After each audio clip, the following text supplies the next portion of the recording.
నేను చంద్రబాబుని ఏదో కొత్తగా పొగుడుతున్నాను అనుకోవద్దు. ఎందువల్లంటే అప్పుడు ముఖ్యమంత్రి అయినప్పుడు కూడా చంద్రబాబు గెలవాలని, అప్పుడు మురళీమోహన్ రాజమండ్రి ఎంపీగా ఉన్నప్పుడు నేనే అప్పుడు రాజమండ్రిలో చాలా పెద్ద సభలు పెట్టి సాధువులందరినీ పిలిచి, చిలుకూరి ఏదో అనుకుంటాను ఆయన కళ్యాణ మండపం, మురళీమోహన్ గెలిపించడానికి సాయశక్తిలా ప్రయత్నం చేశాను.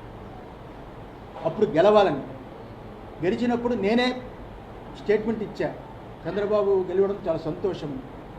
అందువల్ల ఎవరితోటి మాకు విభేదాలు ఉండవు. మేము స్వాములం, పీఠాధిపతులం, ధర్మం కోసమే పోరాడతాం. కానీ ఈరోజు ప్రెస్ మీట్ పెట్టింది ఎవరికి భయపడి కాదు, అది గుర్తుంచుకోవాలి. ఎవరికి భయపడి కాదు, వాస్తవాలు తెలుసుకోకుండా ఎవరెవరో కొత్తగా వచ్చిన వాళ్ళతో చేరి ఏదేదో తప్పుడు అభిప్రాయాలు వాళ్ళు చెబుతారని. ఎప్పుడూ స్వరూపానంద స్వామివారు ఒకలాగే ఉంటారు. చంద్రబాబు అంటే మాకు చాలా గౌరవం. రాజకీయ నాయకుల్లో ఆయనే ఇప్పుడు పెద్దవాడు.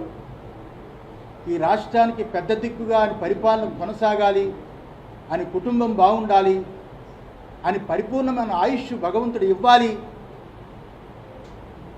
ఈసారైనా దేవాదాయ ధర్మాదాయ శాఖ, టీటీడీ చాలా గొప్పగా పరిపాలన జరగాలి అని మనస్ఫూర్తిగా ఆశీర్వదించడానికి ఈ ప్రెస్ మీట్ పెట్టారు.